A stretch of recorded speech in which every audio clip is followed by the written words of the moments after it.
Hi, I'm Murphy. And this is my YouTube channel, Murphy's Every Whim, where I talk about books.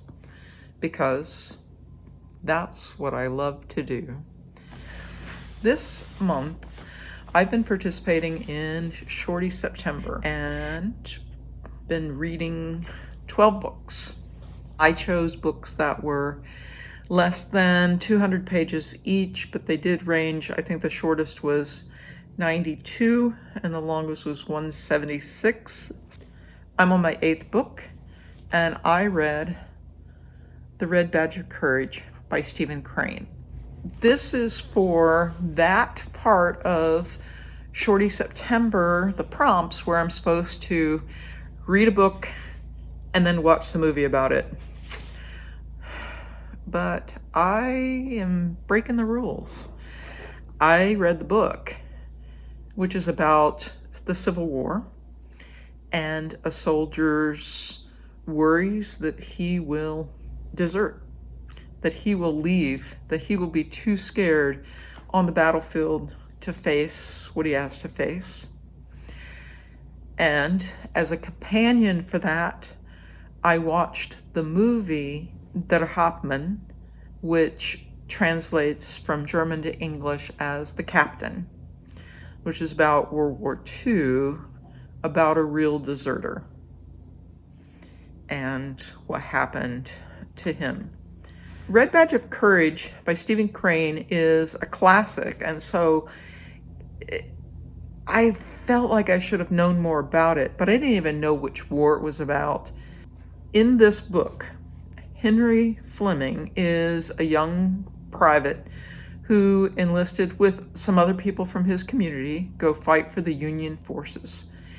And the book spends all its time in Henry's mind, him thinking about what war is going to be like, him thinking about the other soldiers, how they felt, his fears and apprehensions.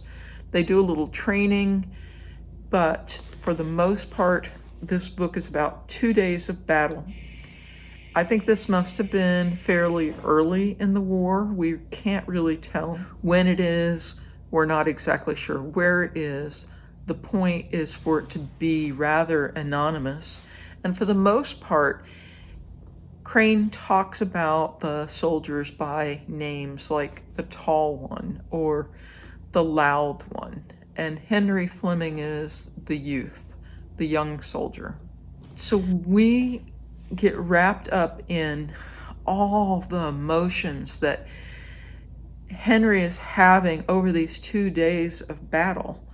And he has thoughts of deserting, and in fact, he runs away after his first battle. Because of that, he spends that day talking to a lot of soldiers who might be deserting, might not be, who are injured and going back to camp to get looked after, who are retreating after a particular skirmish goes bad. And he changes his mind about things. Sometimes he feels very brave. Sometimes he feels angry.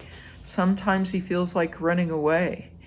And he makes a little change when he discovers he has evidence that other soldiers are scared as well. So, like I said, we spend a lot of time in Henry Fleming's mind, this young soldier, and how he feels over 2 days of fighting. It was a hard read for me. The language is hard. I do get a little bored with so much introspection, and I admit I get bored with battle scenes. I'm glad I read it. I got a lot out of it. I learned some things, but I didn't necessarily enjoy it. This little book has other stories by Stephen Crane, and they're not all Civil War stories. So I am very tempted to read more of those. For Shorty September, I read Stephen Crane's The Red Badge of Courage, and did not watch the movie. I thought about watching the movie with Audie Murphy, partly because it's Audie Murphy, and this is Murphy's Every Whim. But Murphy's Every Whim led me to not watch it. I would have watched it because it probably would have been a movie that my parents went to see on a date night. So instead of watching that, I watched Der Hauptmann. This is a movie from Germany. The title translates to The Captain. And it is also about a private in a war. This is World War II. And this is very close to the end of the war, just a few weeks left. And morale in the German army is bad. Supplies are poor. In fact, soldiers and the local people are not getting as much food as they need. And because the supplies are low, because the morale is low, a lot of soldiers are leaving. When they run across someone, they simply say, I got separated from my unit. But really, they might be someone who's deserted. So, the story is harsh and rough and not for the faint of heart, but it's based on a true story. And to give you an idea, the true story is about a massacre. And there are scenes showing this massacre. There's a lot of violence. But this isn't the violence of war. This is the violence of power and domination and fear and hunger. The story is presented in German. The movie is from Germany, and it's of this private. But this private leaves the army. He's separated from his unit. He's chased by some other soldiers. They lose him, and so he's wandering the countryside. And this is like in farm country. At the beginning, we're not in towns, and so we're in farm country.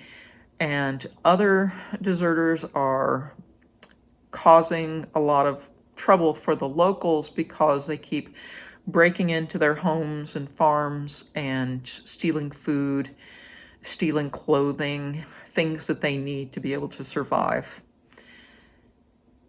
And so this private is wandering around. He joins up with another soldier. They try to steal some eggs. They aren't successful. He hasn't eaten in a while. And while he's wandering around, he runs across a car that's been stuck in the mud. It's a nice car, probably a military car. And inside he finds some food. And he also finds a coat. So he puts the coat on, and underneath the coat, he finds a full suit of clothes for a captain in the army. The shoes fit him, the clothes fit him. He puts them on, he takes the food, and he's standing in the road next to the car, and along comes another soldier. When a soldier, like a private, runs into an officer, and this suit of clothes that he found in the car was for a captain, which is of higher rank than a private. When a private would run across a captain, and the private had been separated from his unit, he would then, to protect himself, say that he'd been separated from his unit and asked to be attached to that officer. And that's what this new soldier coming down the road did when he saw the private, but the private was in captain's clothes. So he assumed he was a captain. And the captain, I will call him the captain from now on, he thought fast and he said, sure, in stern, what are you doing? Where have you been? Kind of language, taking on the persona of what he had experienced with other captains. And so he shares his food with this private. This private gets in the car, gets it out of being stuck in the mud, and starts driving the captain along. And this sort of happens a couple of times where the captain picks up other troops. They go into a town. The town is not happy about the deserters who have been taking what they have. And so the captain says, well, I'm here to find out what the situation is. And so they serve him a meal, him and the private, and he starts taking notes. So he starts acting like he's there to help them get reimbursed for what they've lost, even though he has no power. And as time goes on, he gets more and more troops, he gets more and more power, and he's never having to show his papers to anybody because he's claiming to work directly for the Fuhrer. And he can do so much. And this power goes to his head. And he does some really bad things. You just need to watch the movie. Like in Red Badge of Courage, there are a lot of emotions here, but there's no internal narrator. There's no one to tell us what the captain is thinking at any one time, but we can see him trying to make a decision about the situation. How is he going to play this out? And what he's going to do, his fears, his concerns, as he goes along, the power that he gets, how it corrupts him. So this is a true story. Again, we're in the viewpoint of one private, different situation, not in battle so much as being away from the front lines and as a deserter trying to make his way however he can. Yeah. It's a powerful movie. I recommend it.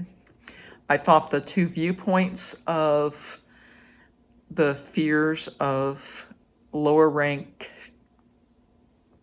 soldiers was interesting and quite a counterpoint. The difference between the technology of World War II versus the technology of the Civil War. There was no wireless communication in the Civil War, and there was radio and telephone communication during World War II. There were horses in the Civil War, there were cars and tanks and motorcycles and bicycles in World War II.